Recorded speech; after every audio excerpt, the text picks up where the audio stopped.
what I've been hearing a lot is that that they don't. Some people don't feel that, like, it's not going to make a difference, or they're not going to listen to us, that our voices are not going to be heard. So what do you think are effective ways, or what can we do to be more effective, basically? Well, at some level, it's you all have to make those judgments of what our effective means. One of my thoughts in response to that specific question is to try to, as best you can, stay on message and stay on a narrow array of messages that people can't ignore. Turns out I had just been in a discussion. I did not know that about that was the first meal you had, but I was in a discussion literally earlier that day, yesterday, where we had talked about the Money Matters booklet that's come out and our efforts to respond to the increasing issues of students who don't have enough resources and don't have money to pay their rents, don't have money for food. So we know this is a real issue, and among the things we were talking about is what do we do about that? How do we, this is a student affairs, this is my leadership team, how do we organize ourselves and try to get the campus to engage in activities so as to respond to this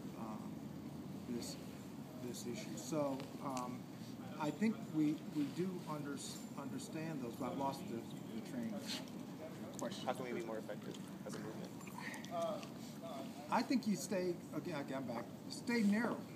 I think you identify a certain 3, 4, 5, probably no more than 5 issues that are key to what you're trying to achieve, and stay on those messages. I think taking my role here as a citizen who watches television, watches the news every night, what's going on, the Occupy movement, I think, has done one thing, and it's identified the 99% issue, that we are the 99%. And to the degree that they stayed on message on that, I think caught hold, and it is catching hold. If there's specific issues, one of the issues we've been talking about for a couple of years now is hungry homeless students. So we have a lot of students we have students that haven't eaten in several days. And so how do we orchestrate that? How do we respond to this? So we have to try to identify, my view is, one of the things you might consider is identifying the 5 or so top issues, or issues that you can get people to hear, and just focus on those and stay on those. Because if you get too scattershot, in my view, then people don't know what to listen to and what to respond to. But I don't know, it's hard. Part of me doesn't want to even give that advice because, as I said, I'm a left-leaning type, and so I already have my views, and so that's just my perspective. That's what would impact me. But that's my worry. That's been my worry about the movement, in that it would get too broad and become an all-purpose movement rather than focusing on the issues that are fundamental that can bring about change. There's no way in the world, the top 400 families should be having 40, whatever the percentage is, 40% of the income. That's just unconscionable, criminal. That's a message at the time even people halfway paying attention come to understand. Right? I'm losing the crowd. I think also he was kind of being more pointed in the sense of, besides the Occupy movement in terms of the issues here on campus, what is the most effective means? I think that's maybe what you were saying. Who are the people that we go to? Now we have 5 issues. Let's say we have 5 issues. We break it down to 5 issues and say, here who do we go to here on campus and say, these are our 5 issues and we need to change these because it's affecting us very badly. Who do we go to? In what method, or what's, like I think he's asking, what is the most efficient means of getting that done? You know what I would do? I'm going to answer it this way. What I would do is identify those, talk to someone who is interested in helping find thoughtful resolution, like me, and sit down and say, okay, these are the 5 issues. Who's over these 5 issues? And I wouldn't necessarily just go run to the chancellor and beat on chancellor, because he didn't do squat. Chancellor doesn't do anything, right? These areas are run by people. You know, I'm over student affairs. Executive vice chancellor's over sort of operations of the campus, particularly the academic side. But he's sort of the second in command of the campus. You have other people that are over facilities. And so let's identify those. We say, okay, who are the people who you need to sit in the room to talk about these issues? Then I would just have a nice, friendly discussion. You don't need to fill up the room with people who are chanting, because most of the people aren't in disagreement. Most of the people are not in opposition to what you want. It's hard for me to imagine you wanting things that people would oppose, really.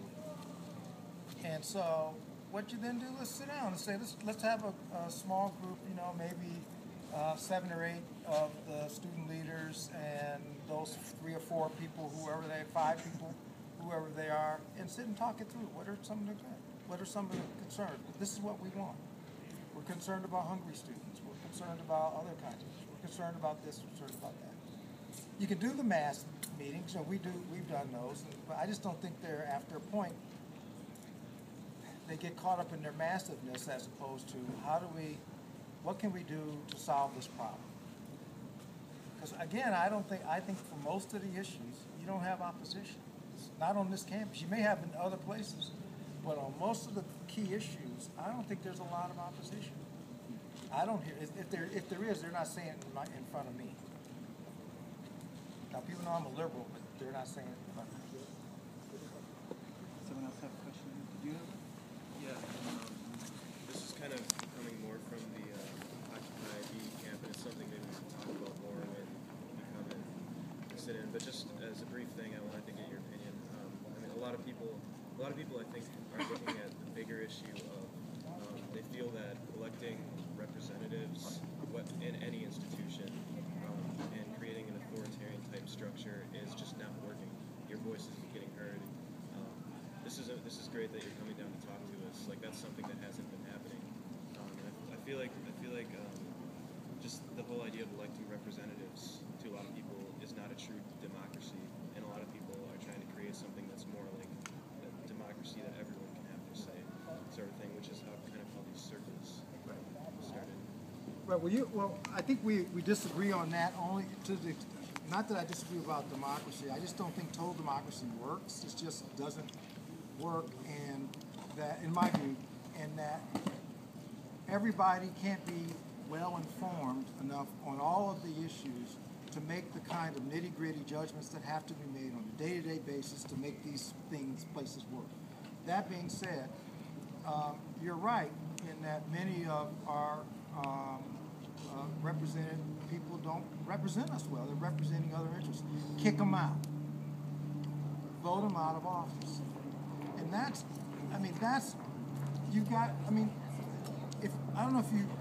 I'm kind of a news junkie at one level, and so for me it's what's at the innards of these issues, and you have, I already have a bias, so you know that already, but you have whole groups, when you have Warren Buffett's staff paying a higher tax rate than Warren Buffett, you got a problem. When you have corporations like GE who make $18 billion in 1 year paying no income tax, you got a problem. When you have people trying to give tax breaks to the wealthiest Americans, you got a problem. Those are the people that represent each of us in our communities. And some of them are your Congress people. And some of them are people in your home districts. And it's not easy because you got to get in there and work at it. But those people need to be thrown out of office and people brought into office who will represent you. And so that's my and we just disagree on I think we disagree on the mechanism, not the principle. I just don't think the people broadly can know enough to make the kinds of decisions that need to be made these issues. And so we're going to be reliant on representatives and kick the bastards out if they don't recall them. Get them out of office and get people in there that will represent us. I mean, the stuff that's happening, I mean, you have people who have no health care arguing about you can't mandate that we have health care. That's insane. I mean, it's insane because there's this, wow, I'll stop. You know, the people have been, hoodwinked and bamboozled, in my view. Yes, really quick, there's a group that's actually supposed to be meeting Yes, I know, right at now. 3 o'clock. Yes, it's the AB 540 support group, and out of respect to them, I say we allow them to have their time with Michael. So